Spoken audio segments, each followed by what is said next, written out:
Hello everyone, my name is Vivek Sharma and in this video we will be discussing about four major articles. पहला है quad के ऊपर, second article है critical infrastructure के ऊपर and third article supreme court क्या wetland की definition change करेगा इसके बारे में डिस्कस करेंगे एंड लास्ट में अरफत जो माउंटेन है उसके बारे में जानेंगे। आइए शुरुआत करते हैं आज के डिस्कशन की। तो सबसे पहले आप ये समझे कि क्वाड की शुरुआत कहाँ से हुई थी।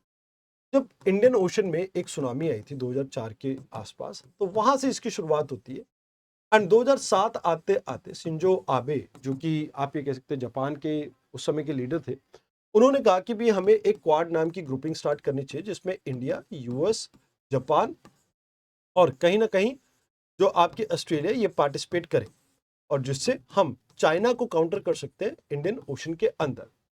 तो एक्चुअल में यहां पर इसकी शुरुआत होती है, बट इसे 2017 में जाके रिकॉग्निशन मिलता है जहां पे आसियान समिट के बगल में ही, मतलब बिल्कुल उसके साथ में ही इसको भी कंडक्ट किया जाता है एंड यहाँ पे 2021 के अंदर इसे लीडर समिट के तौर पे रिकॉग्नाइज किया जाता है।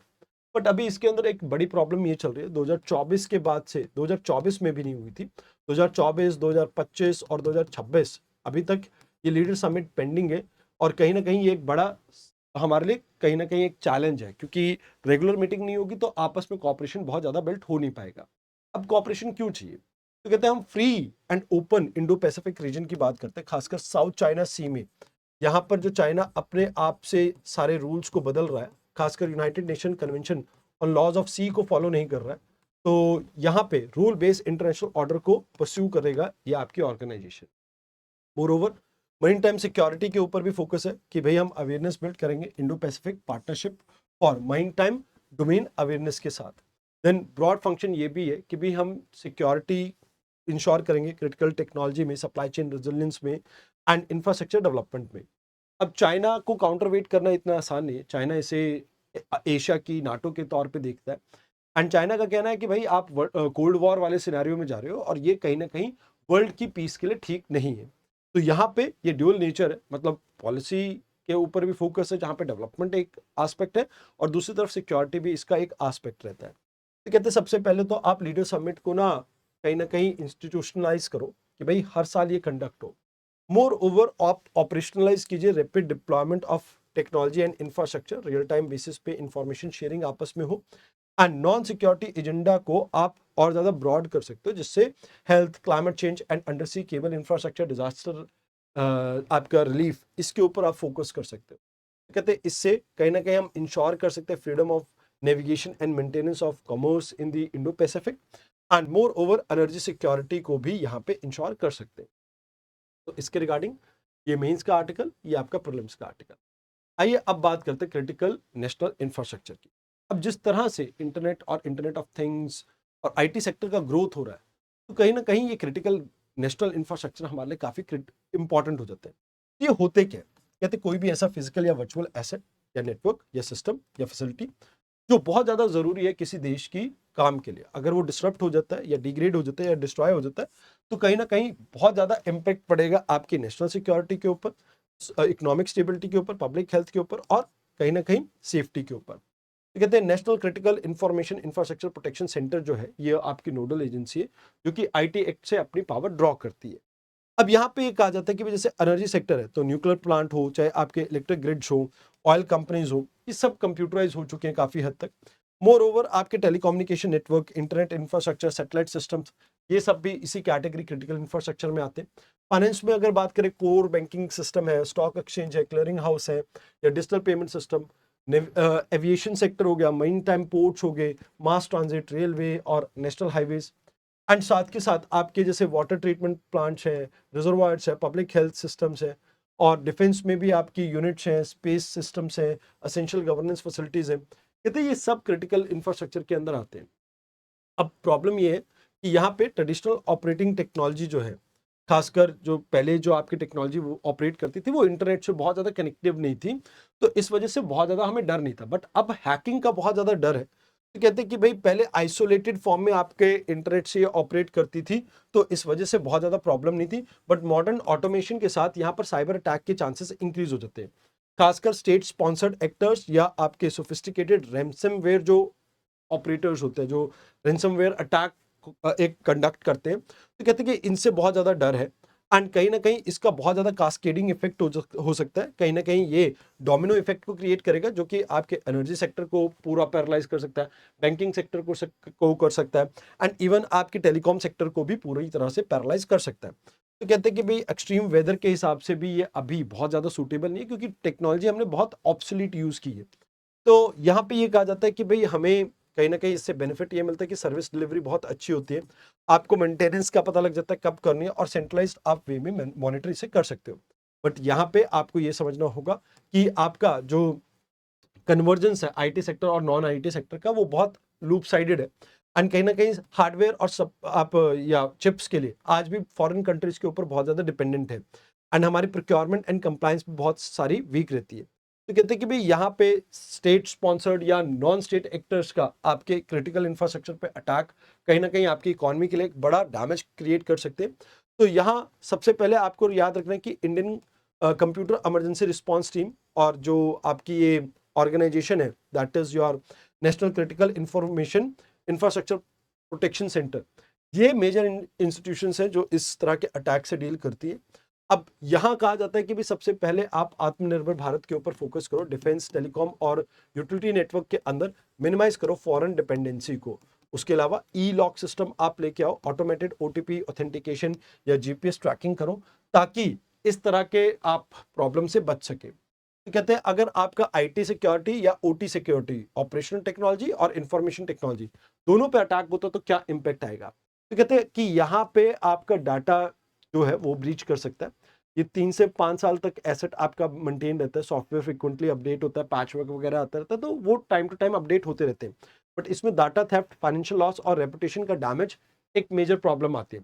बट ऑपरेशन टेक्नोलॉजी के ऊपर अगर असर पड़ता है तो कहीं ना कहीं ये जो लॉन्ग लेंथ वाले यानी 15 से 30 साल की एज वाले जो आपके कंपोनेंट्स हैं, इसमें ह्यूमन सेफ्टी के ऊपर भी असर पड़ेगा, फिजिकल रिलायबिलिटी के ऊपर भी असर पड़ेगा और इक्विपमेंट डिस्ट्रॉय होना तो इससे कहीं ना कहीं लॉस ऑफ लाइफ एंड कहीं ना कहीं आप कह सकते हो लॉस ऑफ इकोनॉमी या मनी, ये भी इसमें इन्वॉल्व रहेगा। तो ये चीज़ है जो आपको यहाँ पे अटेम्प्ट करनी चाहिए। आइए अब बात करते हैं नेक्स्ट इंपॉर्टेंट आर्टिकल। देखो वेटलैंड क्या होते हैं। वेटलैंड एक जोन ऑफ ट्रांजिशन है। जैसे मान लीजिए आपका टेरेस्ट्रियल पार्ट है, आप इससे एक्वेटिक पार्ट की तरफ जा रहे हो, तो बीच में ये जोन ऑफ ट्रांजिशन जो है इसे आप वेटलैंड कह देते हो। तो वेटलैंड एक ऐसा एरिया है जहां पे आपका एक शैलो डेप्थ के अंदर पानी इस जमीन को कवर करके रखता है। जैसे हाई टाइड और लो टाइड के बीच का जो एरिया है कहीं ना कहीं ये आपका एक वेटलैंड कैटेगरी में आता है जहां पे मैंग्रोव्स ग्रो करते हैं। क्या ग्रो करते हैं? मैंग्रोव्स ग्रो करते हैं। अब ये बहुत इंपॉर्टेंट होता है बिकॉज कहीं ना कहीं आप ये मान के चलो कि ये आपके न्यूट्रिएंट को सिंक करते हैं, कहीं ना कहीं एक्सेसिव न्यूट्रिएंट जो पानी लेके आ रहा है उसको ऑब्जॉर्ब करना, पानी को प्योरीफाई करना, न्यूट्रिएंट रिसाइकलिंग का काम, ये सब इसका काम है। मोर ओवर कार्बन सिक्वेंस्ट्रेशन में भी हेल्प करते हैं क्योंकि एनारोबिक रेस्पिरेशन होता है, तो ये ऑर्गेनिक कार्बन को उस इकोसिस्टम के अंदर स्टोर करते हैं। एंड एडिशनली अगर हम बात करें तो फ्लड को कंट्रोल करना, लोकल क्लाइमेट को कहीं ना कहीं सपोर्ट करना, ये भी कुछ इंपॉर्टेंट काम रहते हैं। अब जैसे आप कह सकते हो कि अगर जंगल लंग्स हैं आपकी अर्थ के तो ये किडनी है भाई, तो इस वजह से न्यूट्रिएंट रिटेंशन की वजह से ये काफी इंपॉर्टेंट हो जाते हैं। अब गवर्नमेंट ऑफ इंडिया ने wetland conservation and management rule 2017 लेके आई जो कि इन्वायरमेंटल प्रोटेक्शन एक्ट 1986 के अंडर आया। अब यहां पे क्या हुआ कि हमने इसे डिसेंट्रलाइज कर दिया। डिसेंट्रलाइज मतलब कि स्टेट गवर्नमेंट के ऊपर एक्सेसिव रिस्पॉन्सिबिलिटी डाल दी, जहां पे स्टेट वेटलैंड अथॉरिटी अब ये डिसाइड करेगी कि कैसे इन सब एरियाज को मॉनिटर और मैनेज करना है। तो एक डिजिटल इन्वेंट्री तैयार की जाएगी एंड कहीं ना कहीं एक डिटेल मैप तैयार किया जाएगा साइट वाइज, जिसके अकॉर्डिंगली इसको मैनेज किया जाएगा। कौन सी एक्टिविटी अलाउ की जाएगी, नहीं की जाएगी, ये भी आपकी स्टेट वेटलैंड अथॉरिटी डिसाइड करेगी। अब नेशनल वेटलैंड कमेटी होगी, ये आपकी एपेक्स मॉनिटरिंग बॉडी होगी कि आपने ठीक से इसको इंप्लीमेंट किया है, जो भी आपने कमिटमेंट किए उसको देखेगी। एंड इसमें आप ये मान सकते हो कि किसी भी तरह के सॉलिड वेस्ट को डंप करना या अनट्रीटेड वाटर को डंप करना या कंस्ट्रक्शन मटेरियल को यहाँ पे डंप करना, ये पूरी तरह से प्रोहिबिटेड है। एंड यहाँ पे एक बात कही जाती है कि भाई जो मैन मेड इंफ्रास्ट्रक्चर है जैसे एक्वाकल्चर, सॉल्ट पैन, इनको हम इसमें या रिजर्वायर, इनको हम इसमें ऐड नहीं करेंगे वेटलैंड की कैटेगरी में। तो यहाँ पटिशन डलती है एक सुप्रीम कोर्ट के अंदर कि भाई ये जो आपने एक्सक्लूड किया है मैनमेड स्ट्रक्चर, आर्टिफिशियल या हिस्टोरिकल स्ट्रक्चर को, तो ये कहीं ना कहीं इंडिया के ऊपर, इंडिया के वेटलैंड साइट्स के ऊपर असर डालेगा। इंडिया में अभी 99 ऐसी साइट्स हैं टोटल रामसर वेटलैंड साइट।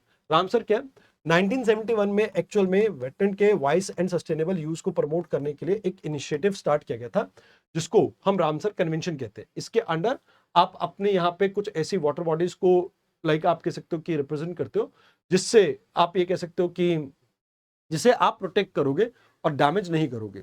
तो इसको सस्टेनेबली मैनेज करने के ऊपर आपका फोकस रहता है। अब इसमें मॉन्टेक्स रिकॉर्ड आता है, एक ऐसा सिस्टम जहां पे आप ये कह सकते हो कि भाई ऐसा एरिया जहां पर ऑलरेडी या तो ह्यूमन एक्टिविटीज की वजह से डैमेज हो चुका है, हो रहा है या होने वाला है। तो इसमें 3 साइट्स थी पहले, चिल्का आपकी थी बट अभी उसको निकाल दिया गया, बट केओलादियो एंड आपका जो लोकटाक लेक है, अभी भी 2 ऐसी साइट्स हैं जो इंडिया के अंदर मॉन्टेक्स रिकॉर्ड की कैटेगरी में आती है। तो कहते हैं कि भाई ओवरऑल रामसर साइट का जो मकसद है कि जो वेटलैंड एरिया है ये बहुत क्रिटिकल है हमारे इन्वायरमेंट के लिए, इनको प्रिजर्व करना इसका मकसद है। तो कहते हैं अभी ये जो आपने डेफिनेशन चेंज की है, तो ऑलमोस्ट 70 अराउंड आपके वेटलैंड ऐसे हैं जो ह्यूमन मेड कैटेगरी में आते हैं, इनकी प्रोटेक्शन छिन जाएगी। तो इस वजह से ये आपका पूरा यहाँ पे इशू रेज किया गया। तो कहते हैं कि भाई ये तो एक इकोलॉजिकल स्पॉन्ज है जो कि आपकी वाटर फिल्टरिंग के काम आता है। बायोडाइवर्सिटी हब है क्योंकि यहाँ पर आपको एज इफेक्ट देखने को मिलता है, बर्ड्स और कुछ एनिमल स्पीशीज यहाँ पे लार्ज नंबर में आपको देखने को मिलती है।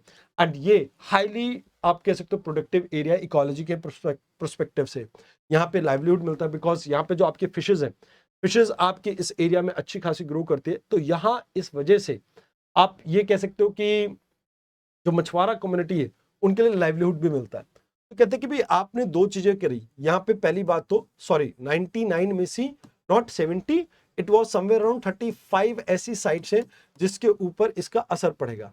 मोर ओवर आपने आपकी रिस्पॉन्सिबिलिटी डिल्यूट कर दी, तो अकाउंटेबिलिटी भी डिल्यूट होगी, स्टेट गवर्नमेंट के ऊपर आपने सारा बोझ डाल दिया यहाँ पे। तो कहा जाता है कि भाई सबसे पहले अमृत धरोहर कैपेसिटी बिल्डिंग स्कीम को आप ठीक से इंप्लीमेंट करो। एक मिस्ट्री स्कीम है, उसको भी आप इसमें इंक्लूड कर सकते हो।